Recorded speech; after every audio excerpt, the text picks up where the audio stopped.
And so, without further ado, I'll move on to our first speaker, who's going to set the scene for us today. I think we're very lucky to have Craig Foster with us today as our headline speaker.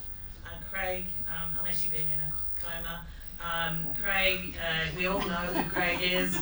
He's a former Socceroo captain. He's played 29 times for the country and is one of the most respected broadcasters, commentators and contributors in the history of the game here. He has a Master's in International Sport Management and is in the final year of his law degree, so he's a bit of an overachiever here. And he's completed study of legal research and law reform using the Royal Commission into Institutional Responses into Child Sexual Abuse as a case study in that research. So Craig, as you will have known, recently spearheaded a campaign to free a young player from Bangkok remand prison, Hakim Al-Arabi, and creating a global movement and leading a coalition of organisations across sport and human rights while working alongside the Australian government and the diplomatic post in Thailand. And this was to a celebrated and successful resolution. And I think we all watched that and really admired Craig's effort in that space. And he continues to advocate for vulnerable people, gender equality in sport as a driver of change, Indigenous rights and social justice. And he's always a proponent and prominent advocate for the beautiful game and its social impact on Australia. Welcome, Craig. Thank you, Megan. Thank you, everyone. It's a delight to be here this morning to talk to you in part about the importance of sport as an enabler of human rights, as a promoter of human rights, and in particular this morning, of course, children's rights. We've seen a number of cases in recent years where this has really come to the fore, and Hakim Al-Arabi's case was one of those. Many of you may know that the movement for sport and human rights has been underway the last couple of years. Essentially came out of what was a crisis in global sport, and in particular around major sporting events. The awarding of the FIFA World Cup 2022 to Qatar led to global interest in the treatment of, in particular, migrant workers in Qatar, and allowed the human rights community to come into sport, and how welcome they were and are. FIFA and other global sporting bodies now have human rights policies, and that policy for FIFA globally, under which Football Federation Australia is also obligated, which is really interesting, one of the first cases of sport and human rights within the Australian context. That policy gave us something to measure the response of sport, and in particular officials right around the world, in respecting, upholding and protecting Hakim's rights, and was a really important element towards a successful resolution, as Megan said. So this movement of human rights coming into sport is long overdue, is hugely welcome, and children, of course, are completely central to that. In fact, putting the child at the centre of sport is something of a novel idea. It's one that presents a direct challenge to the win-at-all-costs mentality. And as we'll find out today, that cost is a very high human one, and often a child's future. We all watch the Royal Commission with deep horror, revulsion, and even surprise. How could this be going on in Australia?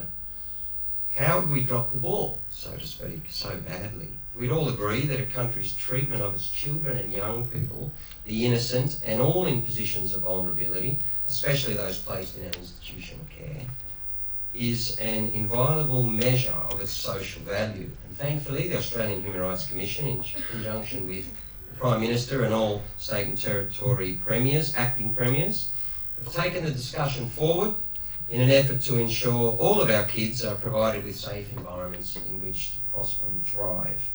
Well done to Megan, our National Children's Commissioner, for advocating so strongly for new policy, and these principles you see today of safe organisations are a positive response from the never-forgotten wreckage of too many lives. Although the UN Convention on the Rights of the Child was ratified by Australia in 1990, the rights contained within are less well known than they might be. Children have rights that must be respected and upheld, and here I'd argue that sport can and must play a fundamental role in education and awareness.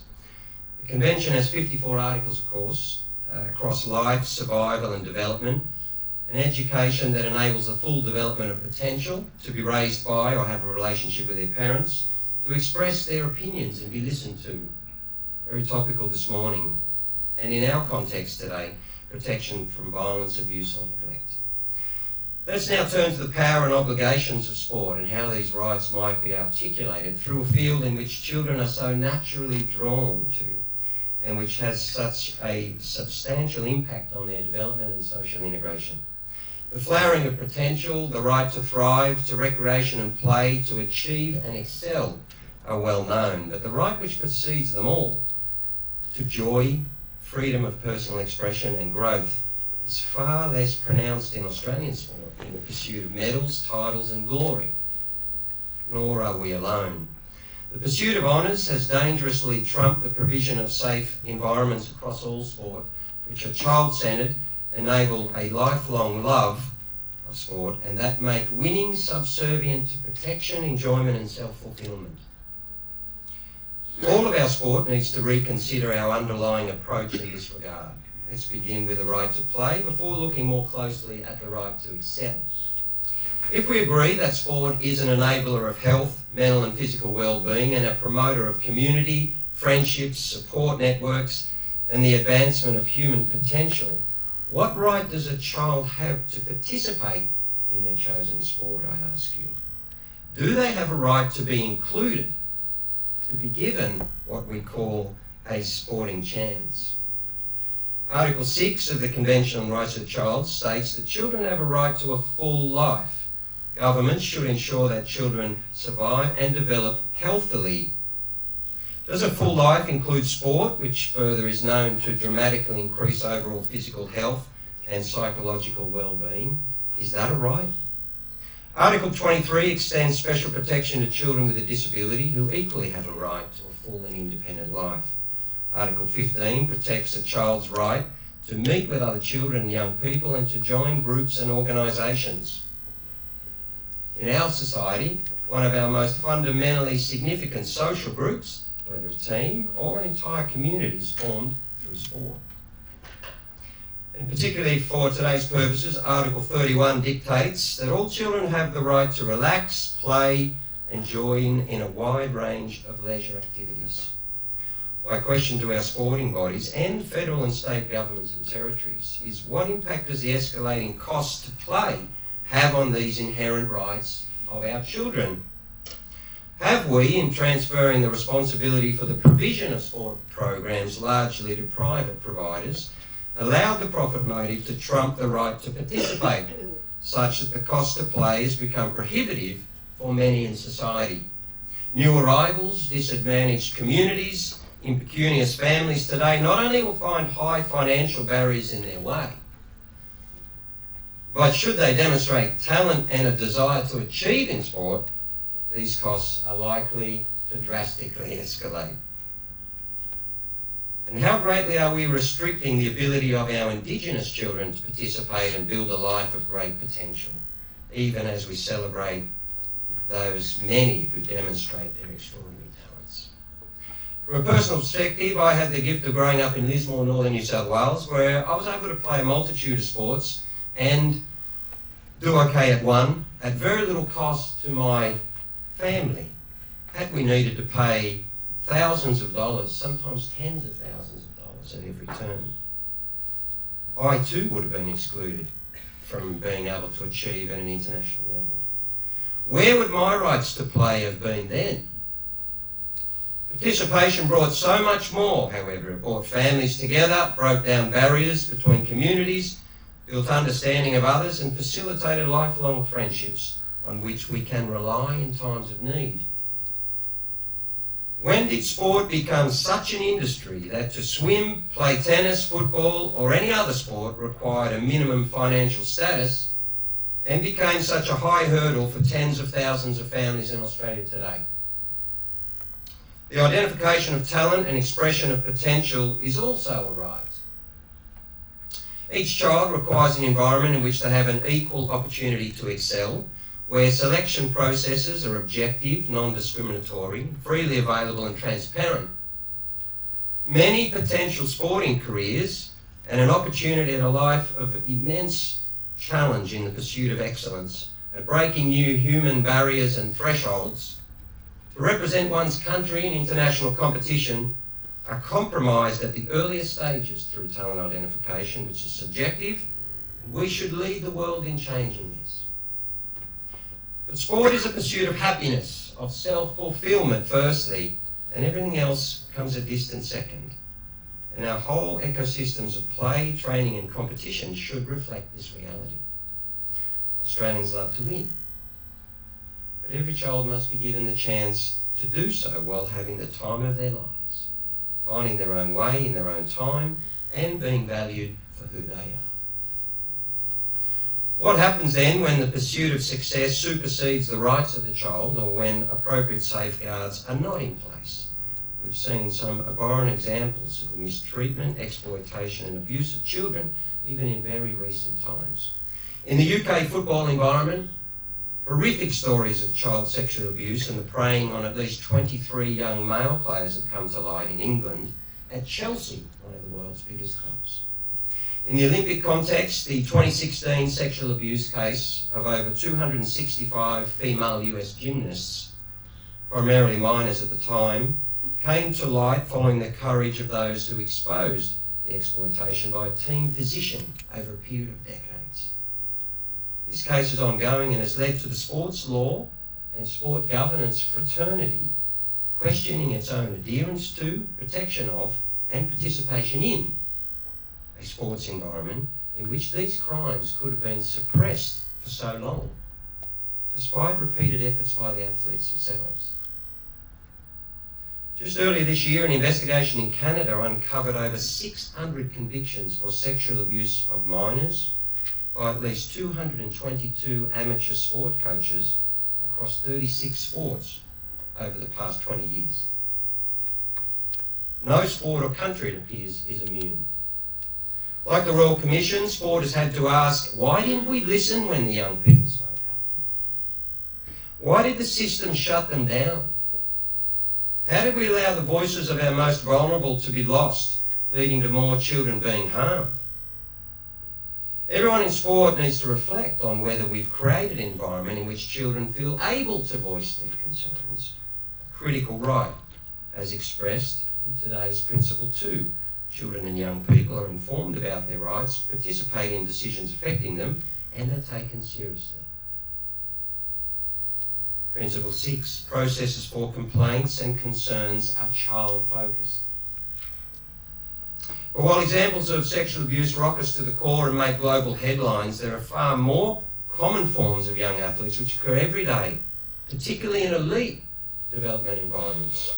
In my own sport, having coached both mid to late teen, elite females and males in recent years, and seen firsthand the young players' experience across the range of sports, school and talent development programs, it's clear that the drive for success can override concerns for overtraining during years of critical physical growth and development, a lack of adequate education for coaches in managing players of all genders and ages, creating a respectful and productive training environment across the diverse range of cultural, linguistic, religious and sexual diversity of society, the potential for body shaming and psychological abuse of young female athletes, an overwhelming prevalence of environments in which young players do not feel able to voice any concerns, and crucially, in which parents feel unable to do so without competitive repercussions for their children.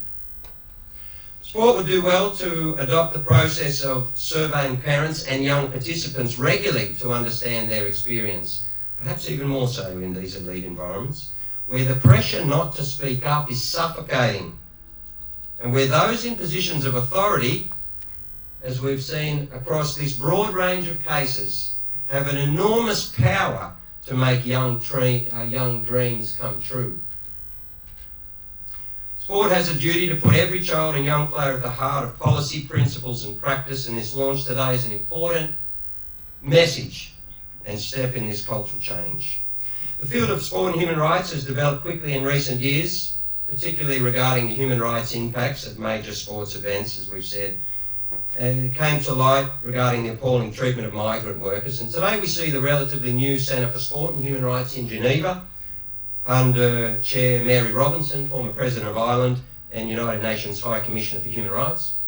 The Sports and Rights Alliance, which includes Amnesty International, the International Trade Union Confederation and Transparency International, among others, and major sports implementing human rights policies, including the largest sport in the world under FIFA.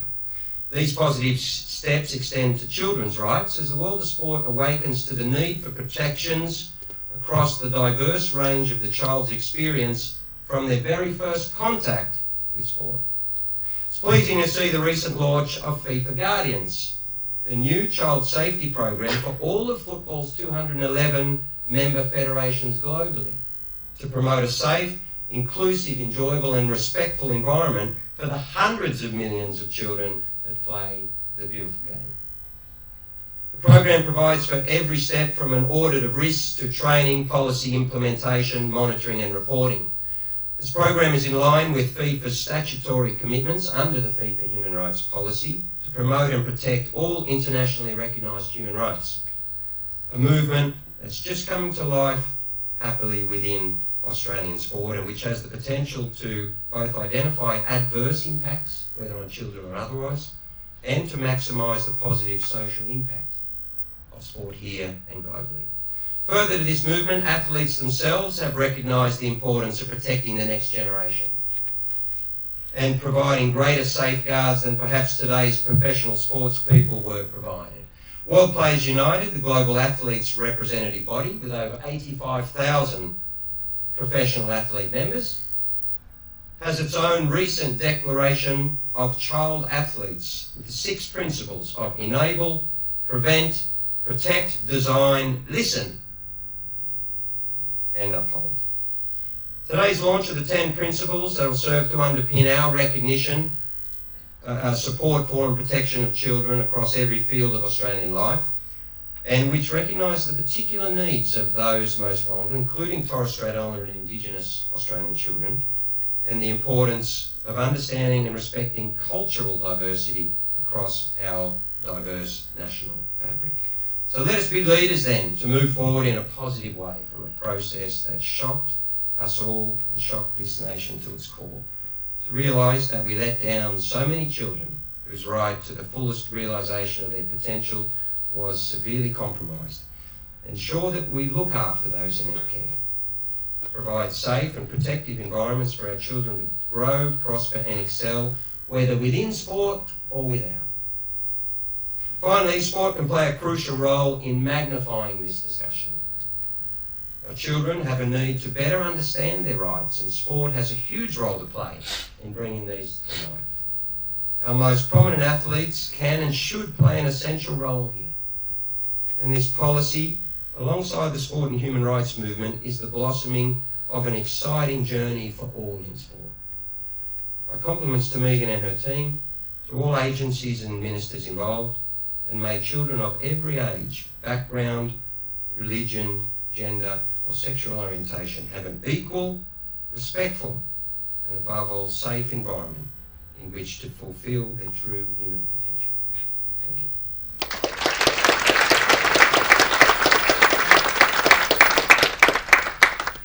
Thank you, Craig. It's actually really pleasing to see that this is happening on the world stage now, that the linking of human rights and sport, because it is a place where a lot of kids play and start their journey in socialising and having fun and stuff. And so that's really good that this is a global movement. I think we've got time for a couple of questions, if anybody has any. Yes. Say where you're from and who you are. Sure. So I'm Fiona May, I'm from Playgroup Australia. You mentioned the concept of FIFA Guardians. Can you tell us a little bit more about their role? Yeah, so FIFA have, in implementing the human rights policy only in 2017, are obligated to uphold, protect and promote all internationally recognised human rights. And of course all of those interests across Indigenous peoples, which is very exciting, across Convention on the Rights of the Child, Universal Declaration, the International Bill of Rights. So they're obligated. They were the first sport to implement what is a really very strong policy, and they're just working through now how to bring all of that to life. And what actually happened during the Hakeem campaigns, it came perhaps a little bit early when FIFA were trying to educate all of their member federations and officials around the world who need to understand now, need education and training to acknowledge that they have to protect everyone within and around. It's actually in and through football, in and through sport. And we were able to hold them to those obligations, even while some of them, I think, was a bit premature for their understanding of it. Subsequently, over the last 12 months or so, I understand they've worked with the European Human Commission and Human Rights Commission around this new policy. Of course, you know, there's exploitation of young children in terms of the transfer market and all of these things, movement of young children out of different areas of the world into the European football market, which has been a concern for a very long time. So as the biggest sport in the world and the most diverse culturally and globally, we have immense challenges in that space. So it's fantastic to see that they've really stepped up here, and they've been forced to by the human rights community, essentially.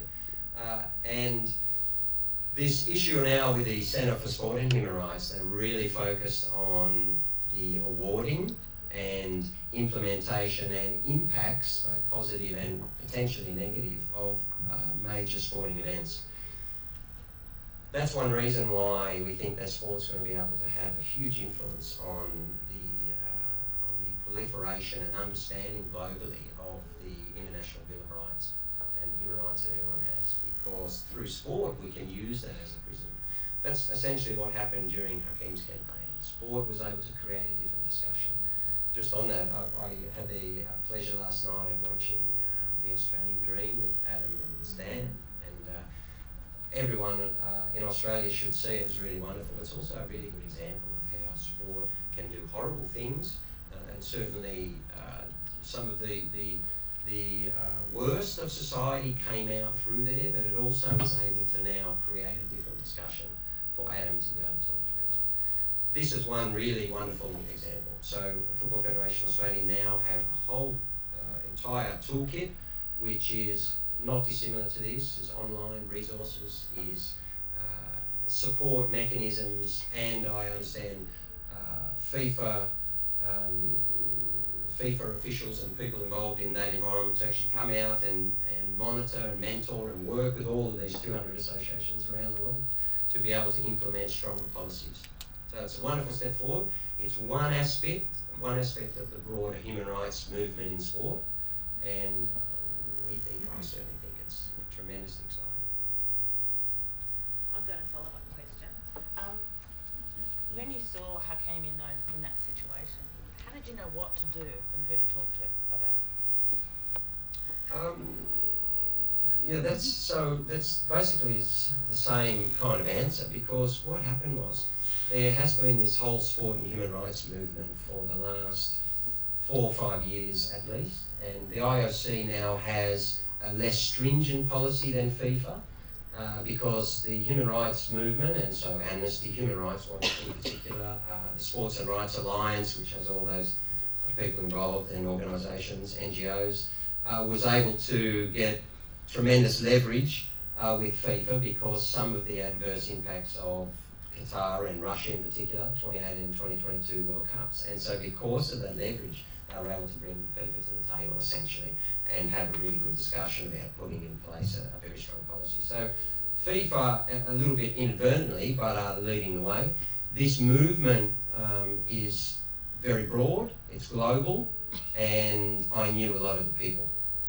In fact, a lot of them are really brilliant Australians. One of them is named Brendan Schwab, who runs World Players United. Brendan is a 30-year friend of mine. World Players United is the global athletes body, so virtually every sport, including all of ours. So Australian Athletes Alliance, which is football, AFL, cricket, rugby union, basically everyone here in professional sport, and all of those globally, including FIFA's over 60,000 players. Through FIFPro, which is our global players union. I'm a former chair of our domestic players union, Socceroos, Matildas, and those things, so I was very much connected into that field. I work with Amnesty, Human Rights Watch, and others already. So as soon as Hakeem got in trouble, I was able to mobilise this immense global network, basically, including our sport, facilitate that out into a broader sport.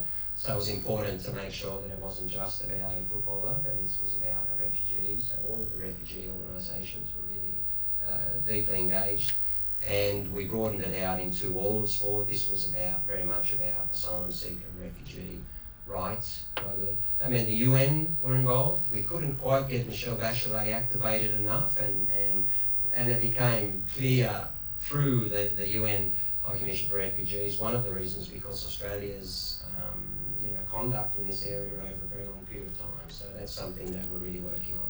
The most important thing was to get Hakeem out. The second most important thing is now to use that to try and create a different discussion. And this is where my head's at the moment. See, what's happened with Adam is he's gone through this awful experience. And it's very sad that he's had to do so. But now what he's done is incredible human being, Adam Goods.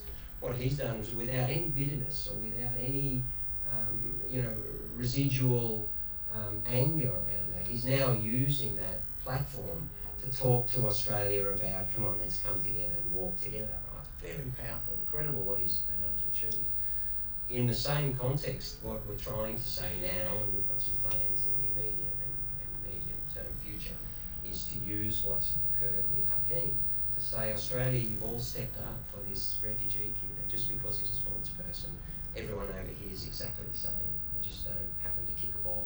So it's the objective and the challenge for me is to try and utilise that now to continue that discussion, because somehow Australia found our heart. Somehow Australia demonstrated exactly what we are and what I believe we are. And we've gone down this path here, and sometimes it takes these moments, whether it's Adam or Hakeem or others, to refocus people's view on what's been happening and to have a think. And I think Australians are wonderful people, very compassionate, and we show that the whole country more or less throughout. I think the campaign trended in 81 countries, over 30 million shares on social media and all of these things. It was an immense global campaign, but particularly Australia, and all of the government ministers and all of these things. So perhaps we can just use it to say, all right guys, come on, we've gone and done these things. You might have been convinced at that time that for whatever reason you might have thought it's appropriate, but come on, we all understand now that it's not, and that we need to move on from that. So that's the power that sport has, and it takes people like Adam, who are really extraordinary people, to be able to articulate that, to be able to live that experience and then use it for the betterment of his people in the country. But when you find these people and you find these moments, it demonstrates how important sport can be, particularly in a country like ours, where, for better or worse, it's valued to an extremely high level. So the immediate future is really exciting. I'm hoping later this year to be able to bring some change in that regard. Thank you, Craig, and can we all thank Craig?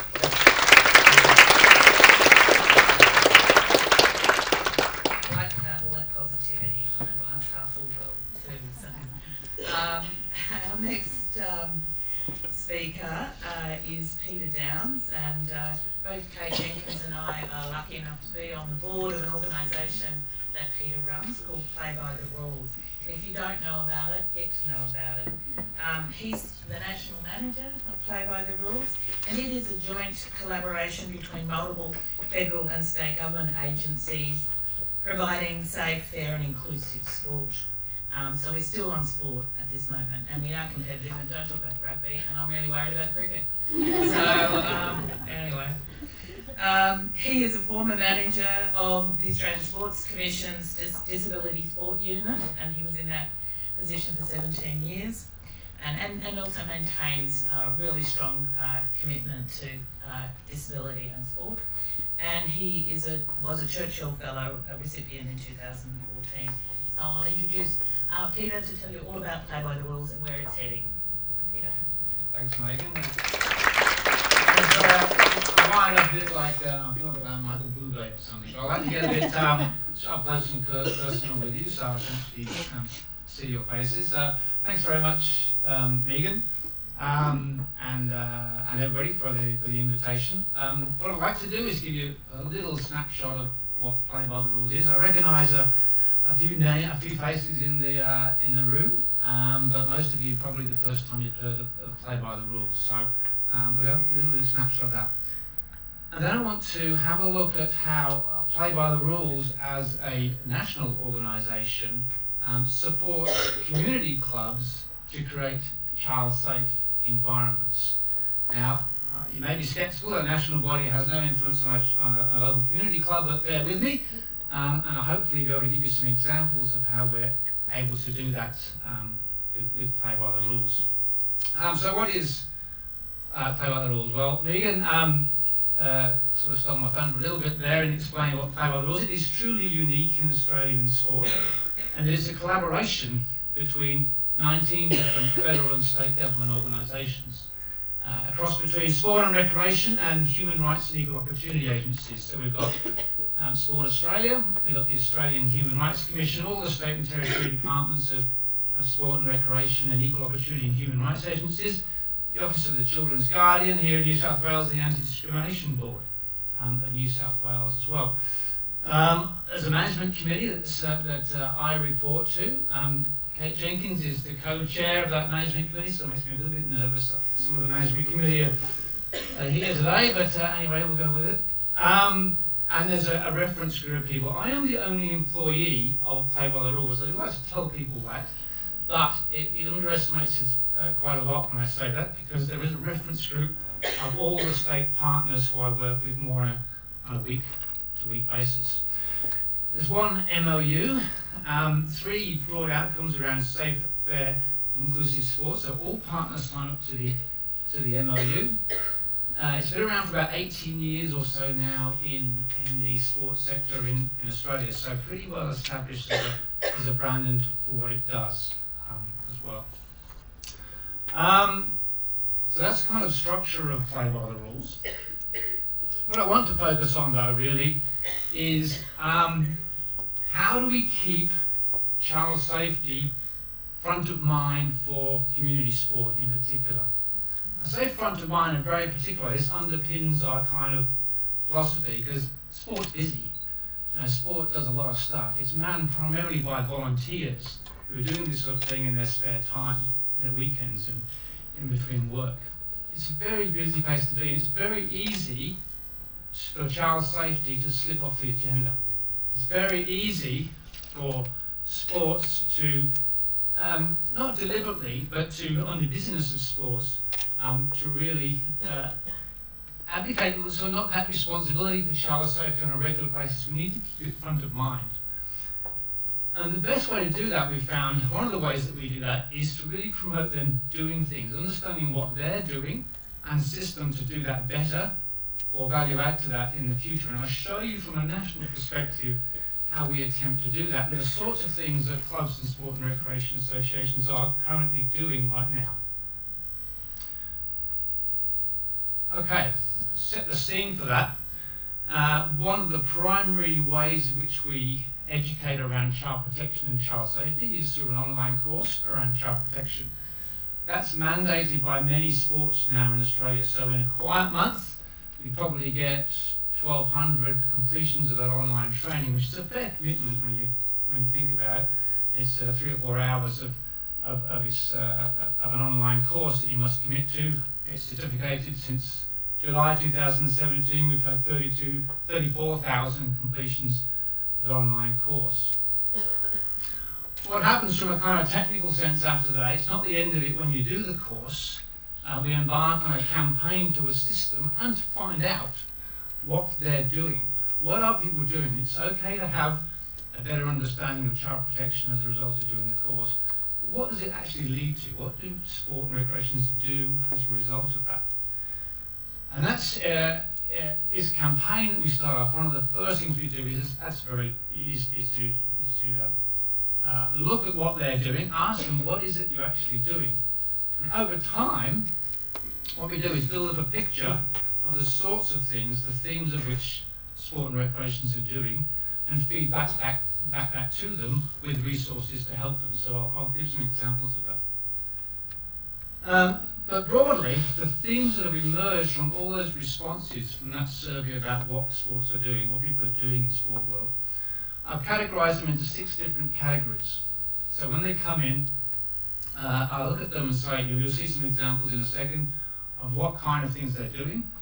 About 20% are doing sort of what I call compliance. So typically that could mean that they've made sure that they're working with children, check requirements are in place, things they have to do in terms of compliance. I'll give you some examples. The biggest thing they do, which is nice, but we want to see a bit more, is have a discussion. That could be formal or informal, so it can be that yes, we've had a discussion with our committee, we've had a discussion with our coaches of the club, and we've decided this is what we're going to do next. So some form of discussion, whether they say they've had a talk about it, something they've done after the course, and that's where 42% are actually making a discussion. Education. So about 16% say they do some form of education. Typically, again, that could be that they referred other people to Play by the Rules courses. There are 9 other courses as well as the child protection as well, so they could be doing that Kids Be Kids or harassment, discrimination type courses as well. But they're actually referring and looking at education as an action. Policy development, that's pretty common, around 18%. Look or develop or review their policies and codes around child protection, or it could be member protection, it could be complaint handling or code of conduct as well. Around 12%, what we call promotion, that could be anything from sticking the poster up to newsletter alerts and things like that. So they're promoting the child safety message.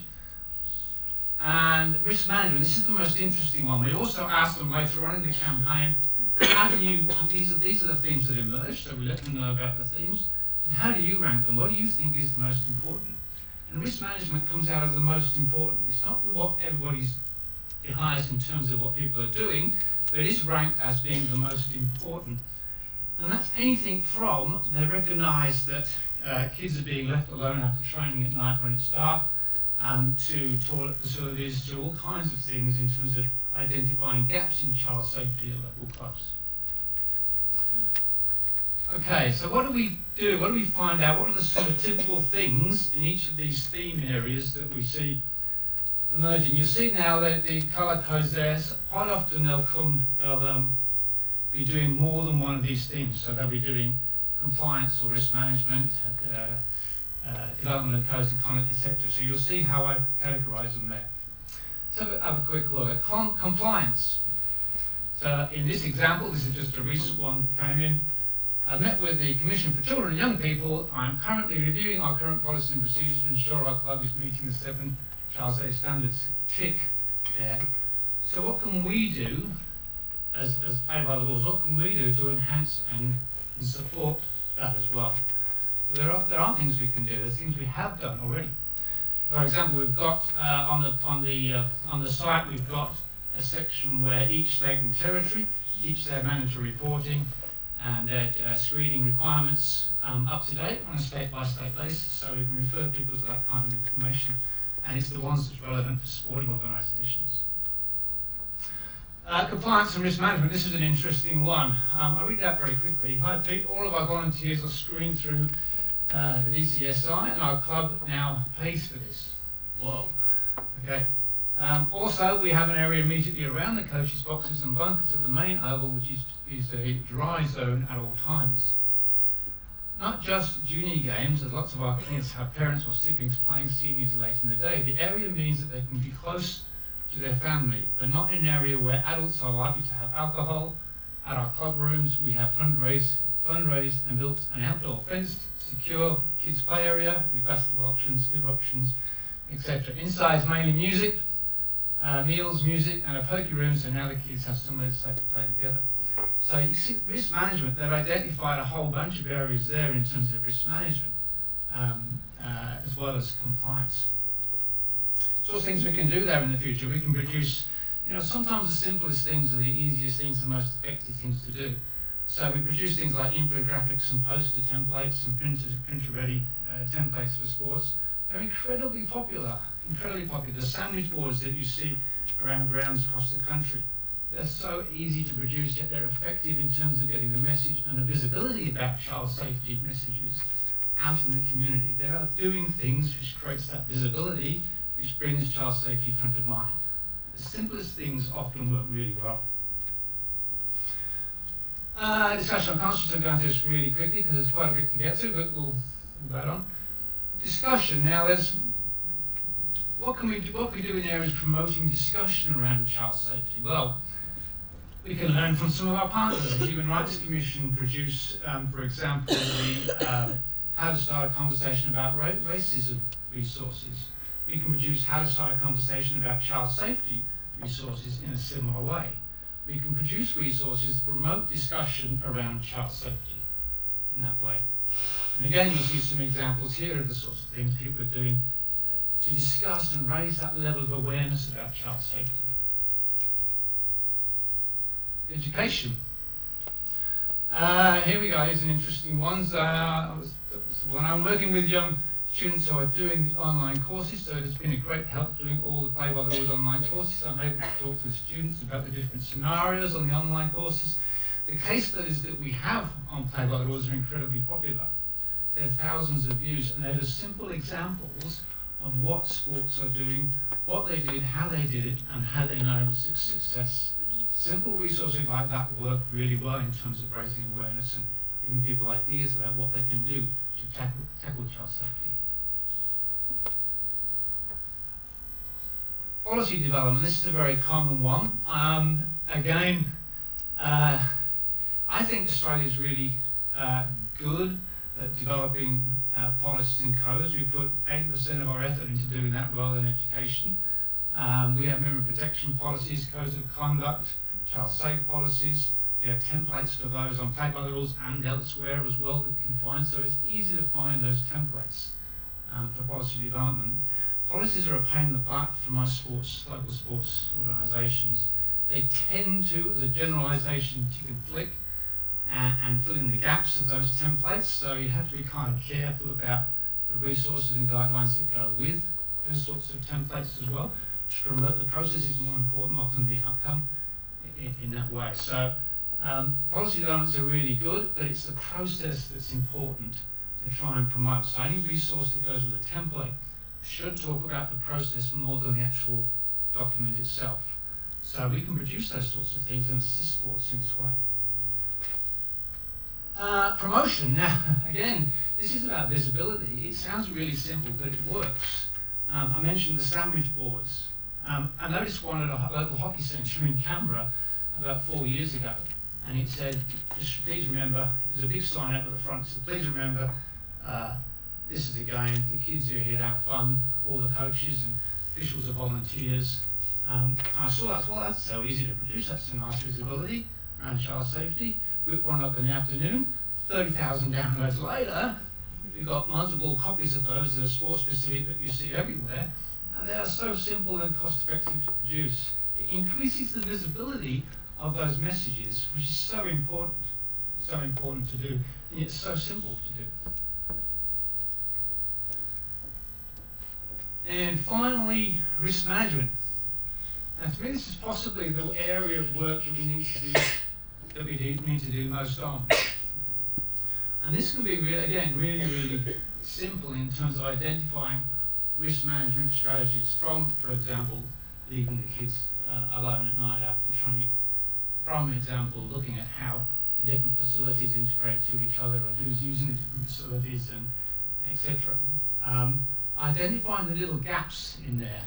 If we can identify what they are, we can start to plug those gaps and raise awareness around child safety, one at a time. We're not going to actually complete that wall. We're not going to make everything totally risk-free. But we can plug those gaps if we identify what they are. And this is a way of listening to what sports are doing. So if you can listen to what they're doing in terms of what basic risks are they identifying, so what resources can we produce that will help them plug those gaps. Other resources I wanted to touch on, so that's a way of listening to our community and feeding back simple resources to raise awareness and keep child safety front of mind. That's a fairly simple way of doing it. Other resources that are on Play by the Rules, which playbytherules.net.au, around issues around complaint handling, around member protection, resources are available free for download there. Conduct and behaviour, we had a major campaign year before last now, still kind of sit around, called Let Kids Be Kids. Probably the most prominent issue for Play by the Rules over its lifetime will be poor sideline behaviour at junior sport from adults. Primarily, not only, every time I mention that, people go, yeah, I know, yeah, we've all seen, being there, yeah. We've all seen it happen in sport, and yet all the research and the work with kids says they're there to have fun and they're there to be with their mates. For adults, whereas adult-driven outcomes around winning and being competitive at a participation level, then that's where problems occur. And I believe it's actually getting worse.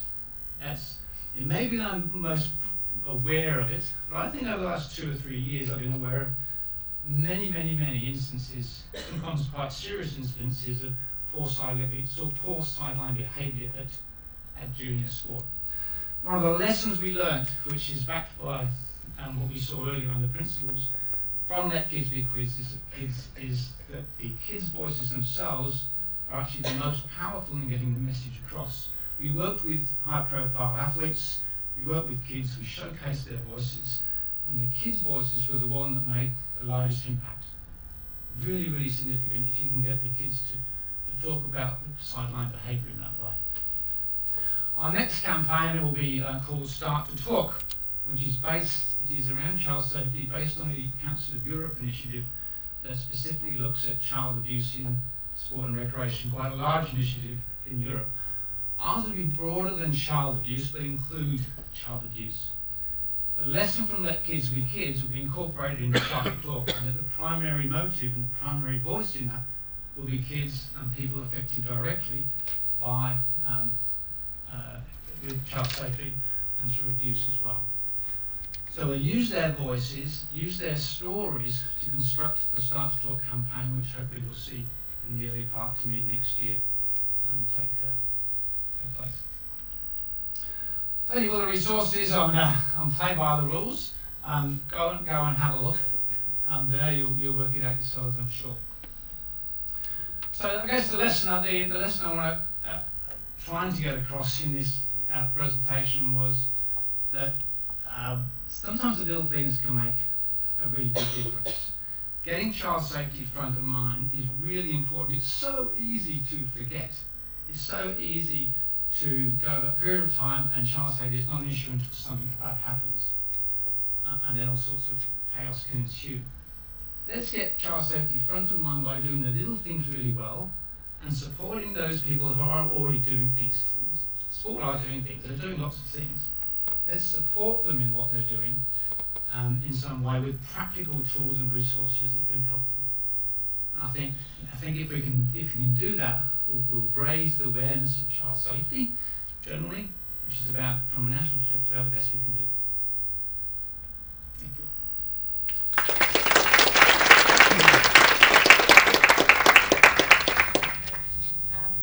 Thanks, Peter. We probably have time for one question only, but what I wanted to say is, for one bloke sitting in front of a computer in Canberra, you do such an amazing job. So, well, those resources are fantastic. People love them and they use them, and the fact that you're analysing all the feedback is really helpful. And I think the lessons from sport are lessons for us all. I think that's what we're finding in this. All of those things that challenge sporting clubs challenge all of us. So it's a great resource, and we're really lucky to be part of the work that you do, and we look forward to being part of the Start to Talk campaign. And I do also want to say it also are lessons for us as human beings, because we're part of we go to work, but we also live in communities and are part of families, and so we can take these lessons out into the world as well, beyond the organisation. So the other thing, just thinking about the Let the Kids Be Kids thing, a lot of one of the things we risk by bad sideline behaviour is putting off young people who have put their hands up to referee and umpire and stuff. They're giving up their time, they're volunteering in their community, and they're being, abused and yelled at. And so that's child abuse. We really need to be thinking about how we get the next generation of people to come through to do refereeing and volunteering in our sporting codes. Well, it's a great resource. I really encourage you to go on there. It's got everything to how to be a good coach, or how not to be a bad coach, I think, is that resource. It's just got lots of tips for any sport that you can think of. So, are there any questions for Peter before? Yes. Hi, Annette from the Parenting Research Centre. Thank you so much. What fantastic work. I was just really struck when you said sideline behaviour. You feel like it's getting worse. What are your thoughts on doing something about that, and are there things we can do to help you with that? Yeah, it's a big question in that way. I think, to carry on the theme of my talk, I think the little things do make a difference. I don't think it's about compliance. I don't think sanctions, and that is really that's a reactive approach to that kind of behaviour. I think the more positive message we can all give about that. You see initiatives that emphasise that message. In New South Wales, you have Silence on the Sidelines, which is a quiet weekend of sport that many sports in here participate in. So that's a good message to say, calm down. Campaigns like that, Kids Be Kids, using those resources, continually reinforcing that positive behaviour. All the science and the research says to me that where adults at that stage, they're kind of reliving their youth vicariously through their children, They just want to have fun and to be with their mates. Two primary things why children participate in sport. But that's not the primary reason why adults are there. So we need to understand that scenario and to look at ways in which we can address it. And I think all of us, if you're involved in sport and rec in your local community, then you all have the power to do something around that, promote those positive messages, get those sandwich boards out, do the Silence on the Sidelines initiatives, use Let Kids Be Kids, all those kind of things that promote that there. There's a big difference, it'll never be, this is not anti-competition, this is not anti-winning. Often it's portrayed like that, but no, it's just about everybody participates. No, it's not. They can be together. You can have winning and losing, you can have competition, but you can have good behaviour too. So you have appropriate behaviour and respect as well. So I think all those little things make a difference. Yeah. And I think someone like Annette, who's at the Parenting Research Centre and who provides a lot of resources and interacts with parents on a regular basis, that centre has in a unique position to influence parents to maybe count to 10 and think about the impact of what they're doing. So with that, I'd like to thank Peter again.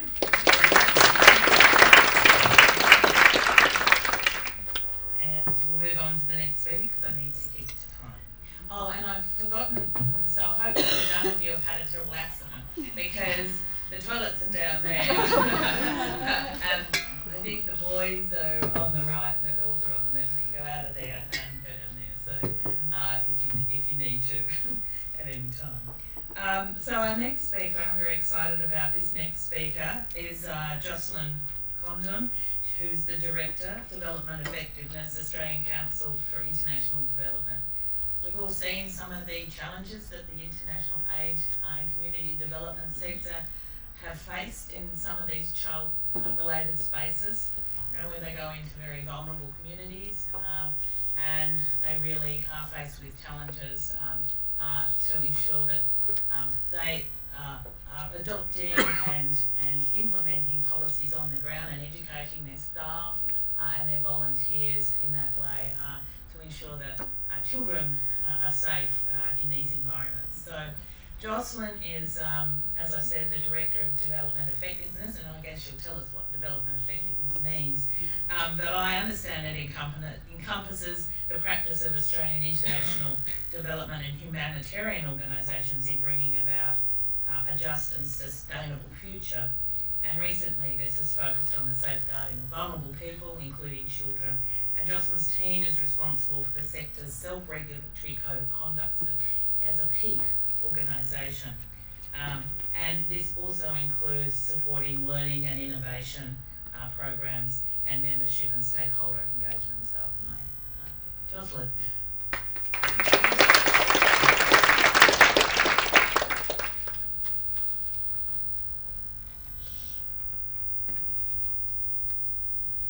Thank you, Megan. Good morning. I am not a walker and a talker, so I'm just going to stand very still while I talk to you about child rights and safeguarding in the international context. My name is Jocelyn Condon. I'm the Director of Development Effectiveness at ACFID. Megan touched on a little about what my team does. We do a lot of work with development and humanitarian non-government organisations who are working overseas. Given the importance of aid work and its heavy interaction with vulnerable people generally, but especially with children, we've been on a many years journey around child safeguarding and child rights, and I've been asked to come and share with you this morning a little bit about some of the issues that our sector has encountered along that journey, where we're at the moment, and where I think we still would like to go. And you might be aware that recently, I think we can touch on this a little as well, recently we've had some more challenges around the safeguarding of vulnerable people. Our sector is not immune to the risks and the challenges of working with young people, and also with working in communities and all of the different power dynamics and issues that we encounter when we undertake that kind of work. So, I thought that I would tell you a little bit about the Australian Council for International Development, who we are and what we do, so that we can keep that in context when I explain some of the issues that we encounter and some of the work that we are doing. I want to tell you a little bit about the ACFID Code of Conduct, which is a core part of our sector's response to working and advancing the safeguarding of children and also child rights. Recently, we've had an opportunity to reflect on what we think have been some of the things that we have achieved in child safeguarding to date, and we've done that in the context of wanting to both strengthen our work in child safeguarding and also expand that across how we interact with vulnerable people more broadly. So I thought I could share with you some of the insights that we found in doing that, and also just some guidance tools and resources that we have. So this is a visual representation of ACFID's membership. We're 125 organisations actively working in the international development and humanitarian sector, plus another 15 universities who are affiliate members to ACFID. Some of those logos will be familiar to you. They don't all work just in international development. Lots of them work in the social services sector here in Australia as well. Some of them are in heavily child-focused activities, and some not so much at all. So they work in 90 countries, implementing some 3,000 programs, we think, of our latest data survey. They do not encompass all of the charities working abroad, but they do make up some 85% of the funds sent abroad from Australia are implemented by these agencies. Last year that was some $1.5 million, and ACFID estimates that around 20% of that was spent in child-focused activities. And it's implicit within that aid and development is often focused in activities that will have a heavy interaction with local communities and interaction with children in particular. So, not to focus too much in the negative space of what the issues are, I do want to talk to you about what we think our members agency is in doing something about the challenges and the risks that we see, but not to understate the complexity of the environment that international development agencies work in particular. Many of these will resonate with your organisations working here in Australia, and there's some additional layers that we deal with amongst our membership. So I've broken them into three categories, and I won't speak about all of them, but I think that the three main ones are how we work with our human resources, so how we recruit and deploy personnel, how we communicate about the work that we do, and how we deliver critical programs quickly and So some of the main issues that we encounter in the human resources space are the ones that will probably be very familiar to you. The challenges in recruitment and screening processes are not unusual in the international development context. It's very common to be employing people rapidly and in response to a humanitarian emergency. They're often in non-ongoing employment arrangements, and they may or may not have worked in the international development and humanitarian sector before. Grant funding means that projects are often short-term and quickly deployed, and it often involves engaging people quickly in the countries that we work as well. So I think that Peter touched on that. There's some quite thorough screening and protection processes for Australia, and Australia is often seen as a leader in this regard. But for many of the countries, particularly some of Australia's nearest neighbours, there are not the equivalent processes. There's not the equivalent checks available upon engaging a local staff member in particular, and even whether an incident that involved children in particular in the past would have met a threshold for it to be reported within an organisation or even to a local authority. The international development sector, and this is common to many charities, engages a lot of volunteers. Volunteers are a wonderful resource and usually a very, very well-meaning resource as well. But they also come with a particular set of challenges, especially around rapid deployment, pre-departure trainings, and trying to get people really up to speed really quickly with the work that you want them to do. One of the particular challenges that we have had as a sector, and some of the most lively and robust conversations that we have had and that we continue to have, is how we communicate about the work that we do, and it's particularly relevant to child safeguarding and to child rights. We use a fundraising charter around the use of images and messages in getting our marketing campaigns off the ground. And it's no mean feat, no small feat to generate agreement amongst our membership. I think we all agree in principle that we advance the safeguarding of children, and I'll speak more to that in a second, and that we uphold the rights of children.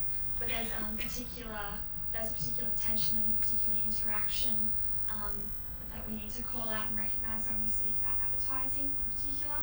The A sector is well known for child sponsorship campaigns. Lots of people have very strong feelings about them, and lots of those feelings are called out in our code of conduct. But it's also well known that this is an extremely tight fundraising environment, and that particular child sponsorship campaigns that you might be familiar with from the mid to late 90s employed particularly powerful images that would be particularly problematic in most of our now common agreements around child safeguarding and what child rights are, but they're also the most successful advertising and fundraising campaigns that have been run by the charity sector. So there's a particular tension that's called into play, I think, between the work that we want to do and how we resource that work. And so particularly in this iteration of our code of conduct, which was only finalised at the end of 2016, we went through a really challenging but really worthwhile and really meaningful process to agree what those standards should look like, and also how we navigate those grey areas. Some are more straightforward than others, whilst still giving our agencies the capacity to resource their collective work effectively and reach the people who need it most. When we work with children, we encounter particular challenges around children in residential care. It's particularly common in many developing countries that you do find children in residential care arrangements. It's also something that's very popular with the giving community in Australia. So there's an incentive for those programs to exist. It's something that's very popular with church groups in particular, and with some of the most well-meaning parts of our population, and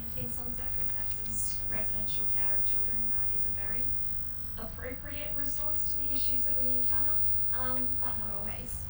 And so there's an moral hazard and attention that needs to be called out when we talk about child safeguarding in international context, in terms of how we navigate those issues, and really consider the residential care arrangements of children and what our role is in perpetuating those kinds of cycles.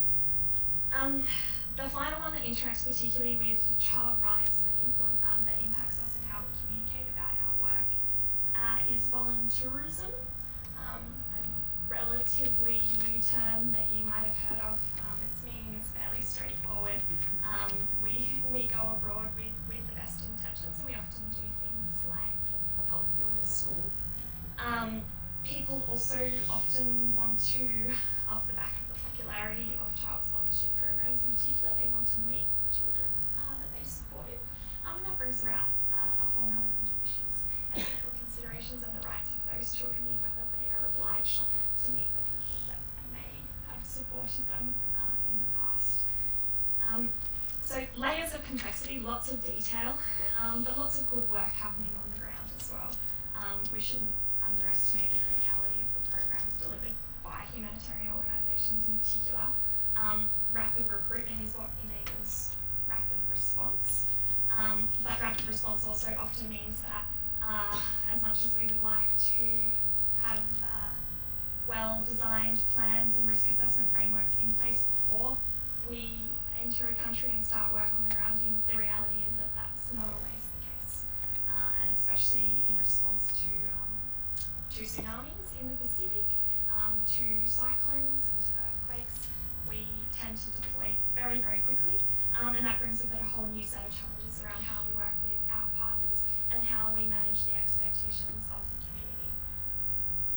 I think that Peter also spoke about the power dynamics that we often create between adults and children, and I think that oftentimes that's amplified in the international context, especially in humanitarian and development response when these are humanitarians who are bringing life-saving relief to your community, that there's a particular set of dynamics that are created in that arrangement that are not always helpful in upholding and safeguarding children's rights. So important for us to talk about that as well.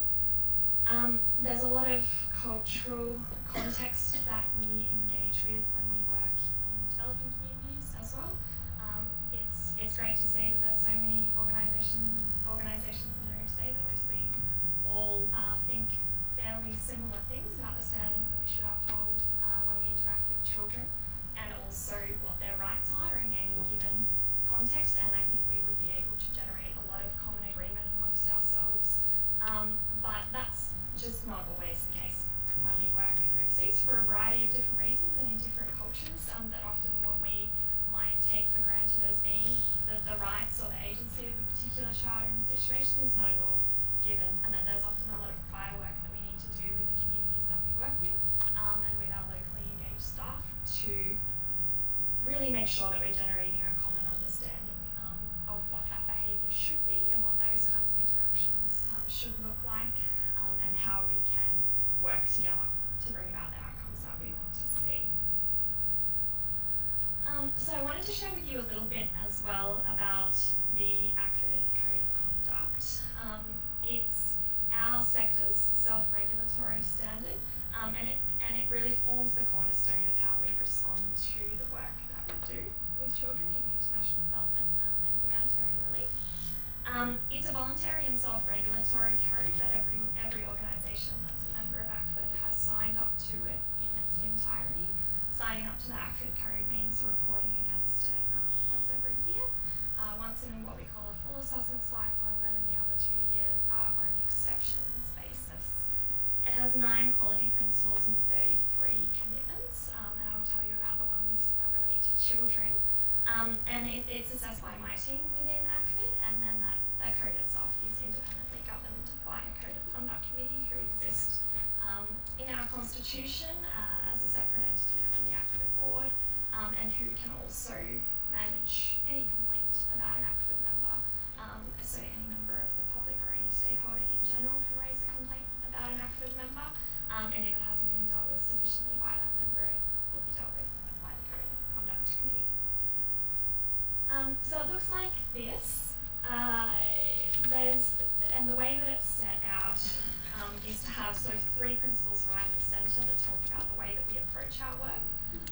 The three blue ones in that second ring out talk about the processes that we use when we undertake our work, and the 3 red ones right on the outside are how we have a whole bunch of systems in place that really support the work that we do and make it effective.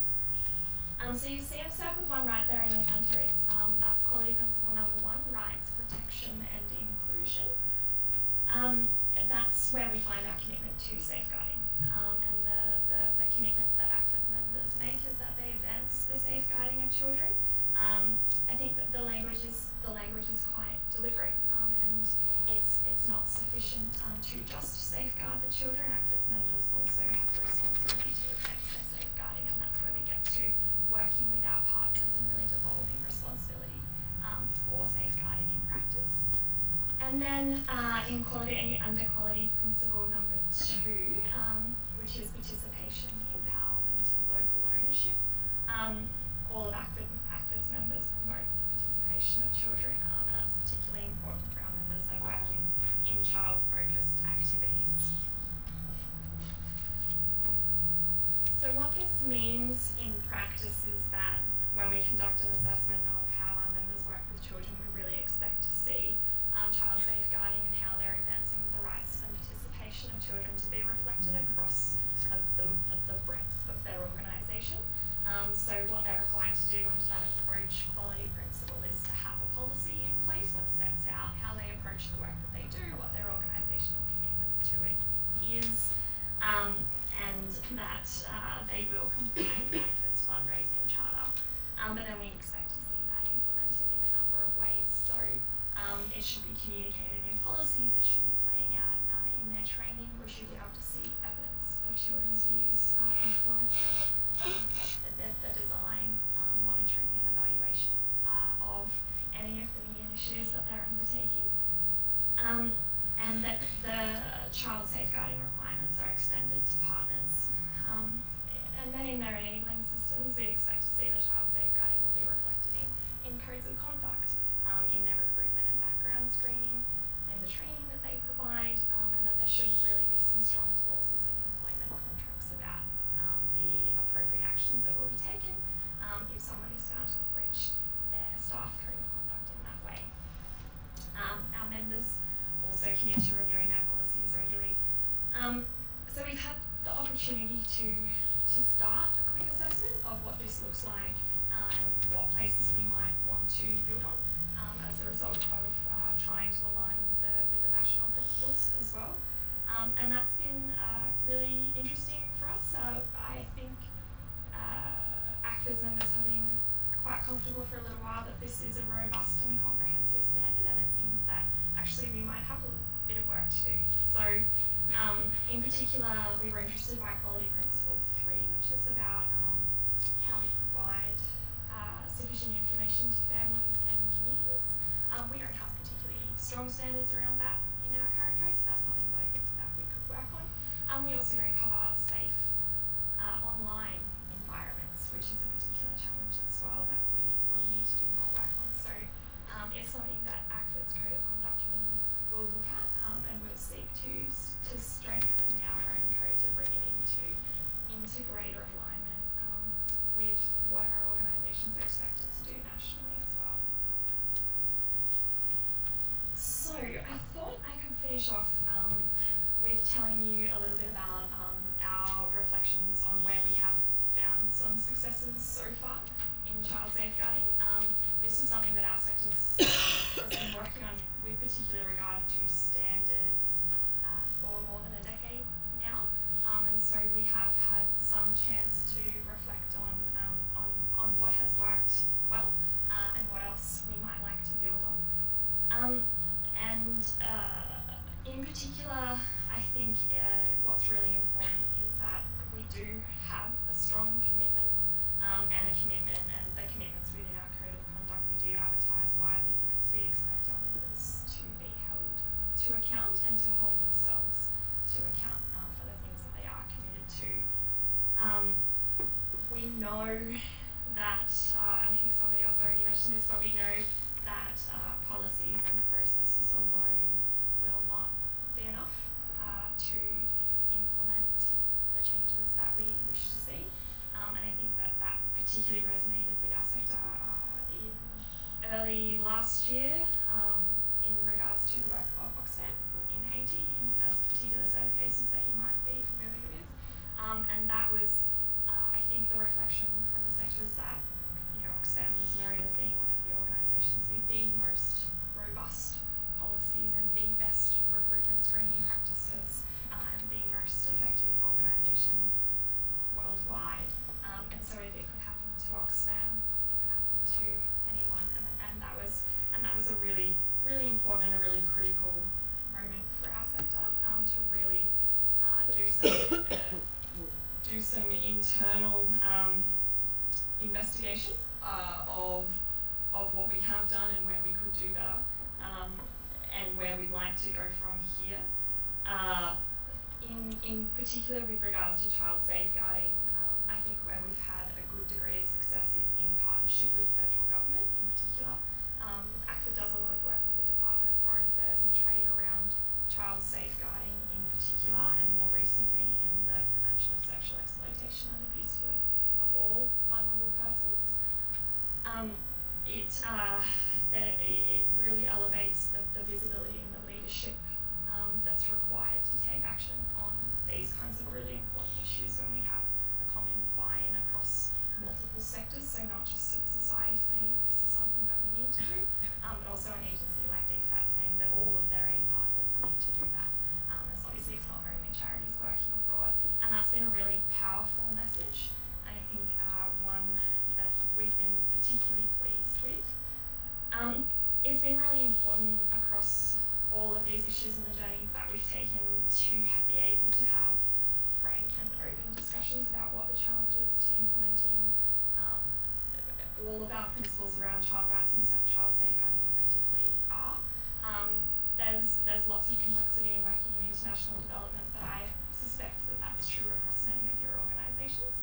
And so really we found that there was a lot of value for ACFA's members in particular at the implementing level being able to come together and have those frank and open conversations about what the challenges that they're finding in doing that are. We've spent a lot of time and a lot of resources in developing technical tools, guidance and support for our members. They're freely available on our website. I encourage you to go and take a look. We think that they're a particularly good resource for use with partners. We have e-learning, we have policy templates, and lots of other things that can help agencies get started. And then the final part that we have got a lot of traction with is a community of practice. We have one just about child rights, and it brings together the child rights experts in all of our organisations into one online community that meets face-to-face a couple of times a year to really talk about what are the live issues going on in the sector. So they have their own submission to the modern slavery inquiry. They're really very technical, very skilled experts, and just the collective power of bringing them all together has been just a really valuable resource for ACFA. So I'll finish with a plug for the stuff that we have on our website that you are welcome to go on and take a look at if you would like to.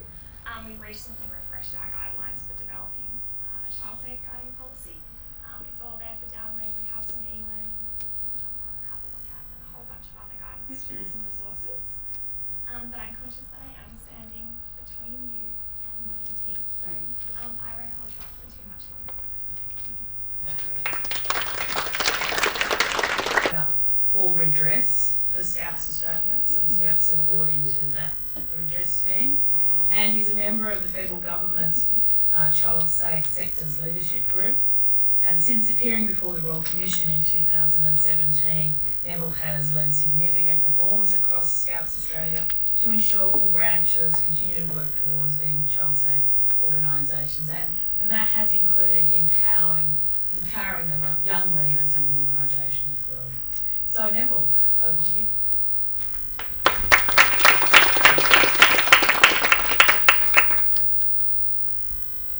Well, thank you, Megan, and good morning to you all. I can't even sew my badges on properly, so I'm not going to try and walk and talk at the same time. So I'm going to stand here and hopefully try and get good eye contact with the entire room. I believe that every youth member in Scouting, and indeed in the wider community, has a right to feel safe. Scouts New South Wales, my organisation, is indeed fully committed to the creation and, importantly, the maintenance of a child-safe environment. We are delighted to be able to speak here this morning, and I'm particularly pleased to share with you our journey towards being a child-safe organisation. I acknowledge the traditional custodians of the land that we meet this morning, the Gadigal people, and I pay my respects to their elders, past, present and emerging. I also acknowledge the support of my office, especially Elaine Heaney, our Child Protection Officer, in the presentation and the preparation of my talk for this morning. Last year, Scouts New South Wales was delighted to be invited by the Human Rights Commission through Megan to participate in the training video about the National Child Safe Principles. That video was shared with you this morning. Our Scouts New South Wales Youth Commissioner himself, a young person, led a team of young members to participate in that filming project. Not only did we want the film to promote the national principles, important as they are, but we wanted to make a statement, and we wanted our youth to take a leadership role with that project. That is consistent with our ethos of a youth leading, adult supporting organisation. That filming was a wonderful, a practical training exercise for all of our young people and for our wider membership, which reinforced the importance not only of those national child safe principles, but it also showed to us how they could be applied in the daily Scouting life. Ensuring we place a high priority on implementing these national principles, Scouts New South Wales has established a dedicated child protection team consisting of both our volunteers and our employed staff. The vision of the child protection team is to create a cohesive approach to youth safety right across our large and diverse organisation. Importantly, our board of directors is taking a strong leadership role. They are fully supporting each one of our child safe initiatives and the dedicated child protection team. Indeed, last year, we were delighted to have appointed to our board one of the most senior specialists here in New South Wales in child safety. She is now making an extraordinary contribution to our whole reform process across New South Wales. As the Chief Commissioner, I'm very proud to be a member of the Child Protection team and believe that unless an organisation demonstrates a balanced approach to child safety, which is supported both at the very top of the organisation through the board, but also at the grassroots level, unless we have that combination, any reform program is not going to be successful. I take seriously my responsibilities as the Chief Commissioner to always lead by example. Not only do I truly believe that a child-safe environment is the very foundation of what we do in Scouting, I seek to actively practice that each and every day. And as we know, the standard that we walk past is the standard that we accept. Our national scouting body, Scouts Australia, has also developed a national child protection policy. Scouts New South Wales, I'm very proud to report, was the first state to sign up to that national policy and inject a real focus on keeping policies up to date and aligned with contemporary practice. Let me now turn to the important topic of culture. What I do know from my own career as a senior executive in the Department of Defence, but also as a senior leader in Scouting, is that policies and procedures by themselves will not necessarily deliver a child-safe organisation. For this very reason, we are spending an enormous amount of time shaping a new culture across every part of our organisation. A culture where I want every child and every youth member to know that they have a right to feel safe and, importantly, know what to do if they don't feel safe. That is empowering our youth to speak up. Part of shaping that new culture is also making it very clear to our volunteer leaders and supporters what unacceptable behaviour is, and importantly, the consequences of any inappropriate action. It is in this context that we've launched the Youth Safe Advocates Scheme. This is a first for Scouting. It's a first for Scouts Australia, and it's also a first for other community-based organisations. To be a youth safe advocate in our organisation, and we do have a number here, including Mitch and also Mel, two of our young leaders. To be a youth safe advocate, we need to undertake extensive online training provided by the Office of the Children's Guardian, as well as additional internal training by Scouts New South Wales. Our aim is to have our trained youth safe advocates present at each of our major activities and each of our major events across the state.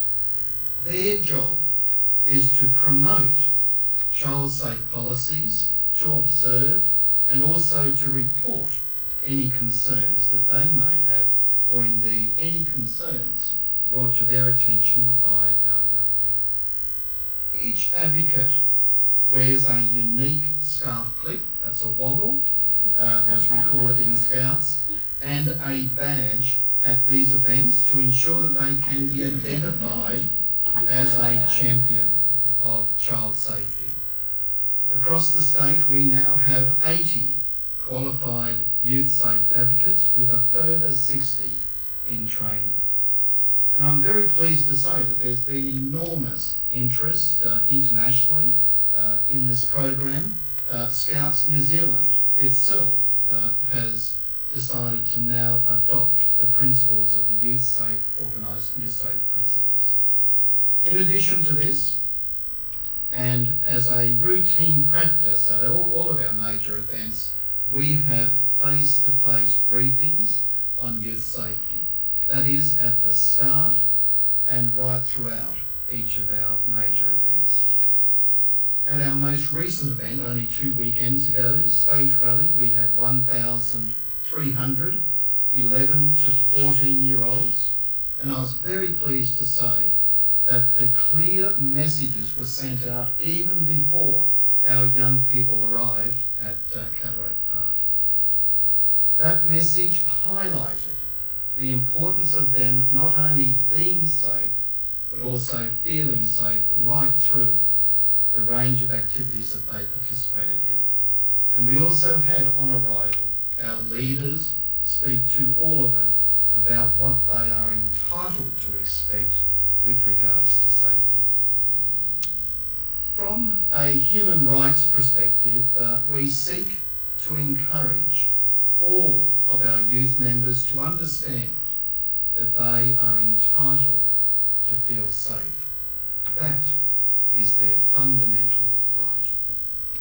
We also believe our aim is helped by the use of clear, simple language and signage, making it explicit to our youth members what their rights are and to empower them about what to do if they have any concerns at all.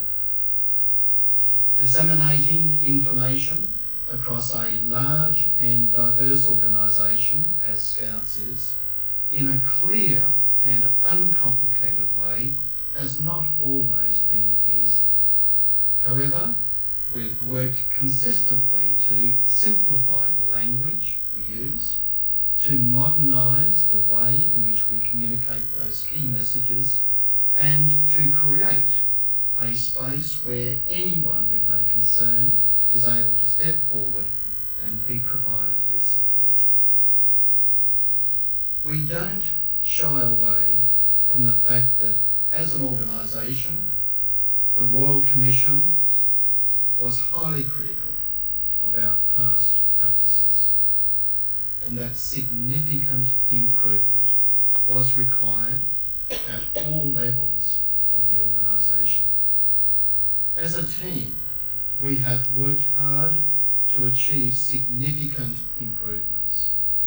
From the 8-year-old Cub Scout who enters a hall on a cold winter's night in Broken Hill to learn how to cook on a camp stove, through to the thousands of teenage Scouts who recently attended the World Scout Jamboree in the United States with 45,000 others from across the globe.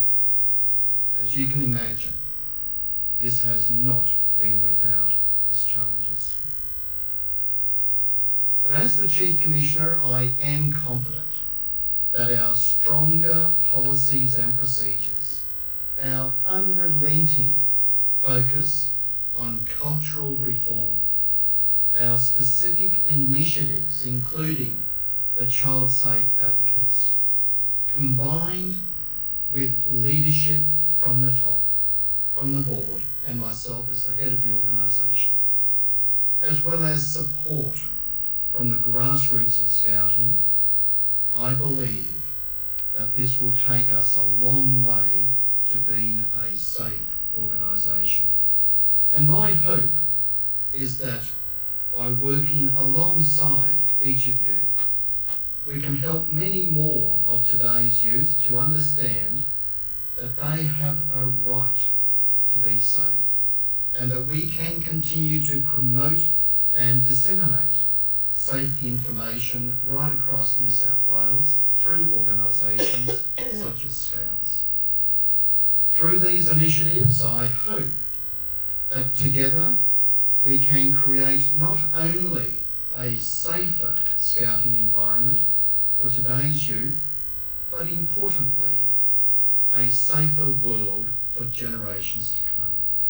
I have been, and I remain, your very proud Chief Commissioner of Scouts New South Wales. Thank you very much indeed.